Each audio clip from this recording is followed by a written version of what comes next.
knowing that you're turning right around and going back at it? With the thin margin between victory and loss in interconference competitions, especially after seeing each other once or twice throughout the year, and then, like you had just said, an hour before and now again, what are the adjustments are you making? What is your coach telling you? What have you seen in the film? How can you better adjust to what is going to happen in this next match? And that's usually what I see it coming down to. So I think in this match you'll likely see more. Hey, maybe he's going to try a couple of things a little bit different on bottom because that's where he wasn't able to find success in their previous match. Maybe it's not go down on bottom. Maybe just stay on his feet, try to get a takedown the first period so it's not as big of a deal for him to go down. So there's a handful of things strategy-wise, but also technically that you can make adjustments to it. Maybe even just mentally. All right, this guy just beat me, man. I'm going to go out there and I'm going to get it, and I'm going to take it to this guy this time around. It was McCormick, 4-3 was the final, and it was on ride time that decisive point came for McCormick when they tangled just a little bit earlier today. Of course, McCormick then working his way back through on the opposite mat, and right here on mat 1. It was the good work of Moore to keep hope alive. This one for a trip and for third place. So not only do you work your way onto the podium at 125, you work your way forward in your overall goal on the season. What are you seeing early from these two, Ty? Moore was just doing a great job with that 2-on-1 there, kind of pushing McCormick around a bit, got him to the edge. Wasn't able to find too much offense off of it, but like their previous matchup, very thin margin between the two. So guys will be, especially after wrestling each other so recently, maybe a little bit more hesitant, just knowing each other, having that feel-out process already past them. Now they have to look and see what they're actually going to be getting to, and maybe just executing that different strategy that we were just talking about too. Keeping track of it in each of these classifications and wondering, maybe you just found us who's where. What's the title bout going to be about tonight? Latona Camacho. This one of the rare brackets in which the top two seeds held through the early part of the day. That's not certainly on the minds of the Tar Heels or the Cavaliers. Certainly not young Mr. McCormick and the really young Mr. Moore. These two locked into it right now, knowing their hopes rest on this one.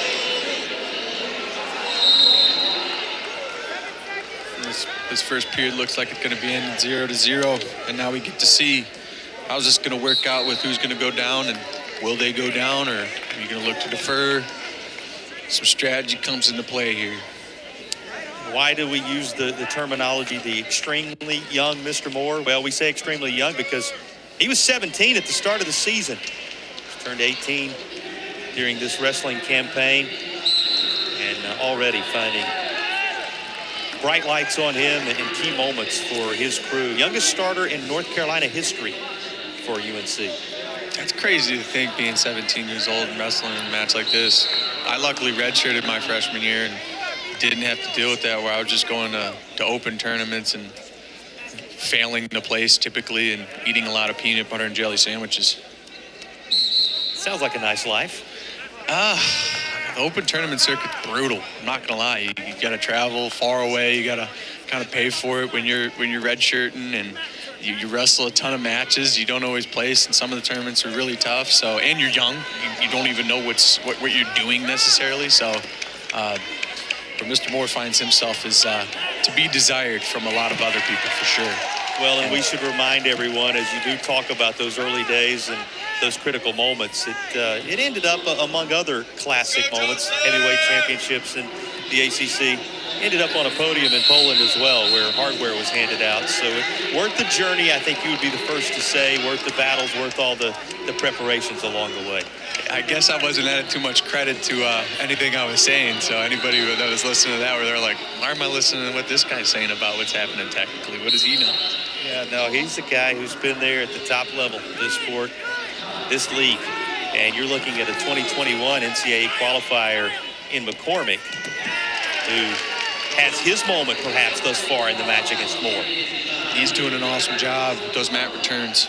And those are brutalizing because for Moore, I mean, he just wrestled for almost 12 minutes in this match previous, but getting all the way up to your feet, trying really hard to get all the way up to your feet and spending all that energy to be mat return to put back down and then to do it again, that can be exhausting. That can kind of take your legs away from you where trying to find those late scores, which he is most likely going to have to do now that riding time's up over a minute and almost 20 seconds.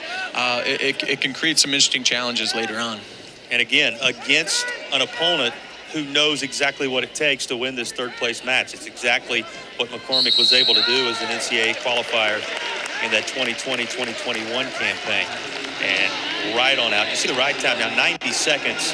The advantage McCormick has built there at least, even if we remain scoreless. He's got another 30 seconds here to work for another one. He was pretty close there, just continues to run out of real estate towards the edge and just can't get both hands separated. And there, oh, look at that with Moore. He's going to find an underhook in at one point with 15 seconds left, and he might even get a stall call there. That was great wrestling right there. As soon as I said he couldn't get the hands, he got both the hands, and then he was out. That was great. Puts himself on even footing there, Ty, when you consider where McCormick is on the ride time. Yeah, and he'll have an opportunity in the third period to work maybe those 45 seconds down and if not ride the entire period. Oh, he's in on a leg here. Too short a time, though. Too short a time. Yeah, not secured just yet. Not locked up, but commanding advantage there in the ride time, which is something that, you know, McCormick wants to hold on to. You see the way Moore has performed. Get those hips away, get both those hands separated, and you can see McCormick, I think, decides to go on his feet here for this last third period, decides not even go down just so that riding time does stay where it's at. Oh, excuse me. I think he got up too fast while I was watching the replay. Yeah, popped right up as we were back into that last sequence. And give us a sense of what exactly goes into that decision in a match like this. Hang on a second here because Moore is in on a nice high crotch, and he's going to find 2 points on that. Oh, he may be out of bounds. Yeah, let's see if they... Yep, North Carolina. Moore even makes the seasoned vet call to point to his coaches like, hey, challenge that. See him doubling off here. Hooks the leg. As soon as McCormick falls onto his butt there, that may be 2. They did kind of eventually finish out of bounds, but it did look to be like he had that initial 2.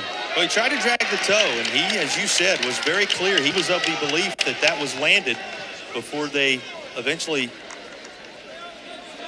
bounced out. And this is going to be a big call because, again, you got McCormick. He's trying to hang on with the ride time, and Moore with all the momentum in the match right now. And here's another look at it. See, he hooks as soon as he falls, and they call it no takedown to make this one that much more interesting. But now with that, if he immediately learns from what just happened, Moore has the ability to get to McCormick's legs and score. And I think you'll look to see him get right back to that high crotch because if he was in the center of the mat on that one, he was looking pretty. Call is confirmed. McCormick wanting to hang on just a few more seconds here just to lock that riding time point. Salted away. It's another shot for Moore. Kind of a little tangled up with McCormick having a deep underhook in. Now pushing him towards the edge. McCormick, you look to see, try to circle, try to keep this going, and also try to make it look like he's a little busy. You don't want to get called for stalling with that much time left, especially when you're trying to put on the brakes a little bit because you have that, and there's that stall call. McCormick looking for some counter offense. Moore keeping it going. Locked down, as you can see. So 2-1 McCormick in essence with just under a half minute to go. One of the 39 allocations on the line here. Trying to join Latona Camacho as the third at 125. 10 seconds left. And that was really, really nice job by McCormick dropping it on that leg. He was getting overwhelmed a bit. Moore kept pushing him to the edge. He had to score, and McCormick was able to drop it on that leg and burn off the rest of that clock. So that was a beautifully wrestled match on his part. McCormick, having done it again, he was an NCAA qualifier at this weight classification as a third-place ACC finisher in 21, and he wins the third-place match here to work his way back to the NCAAs.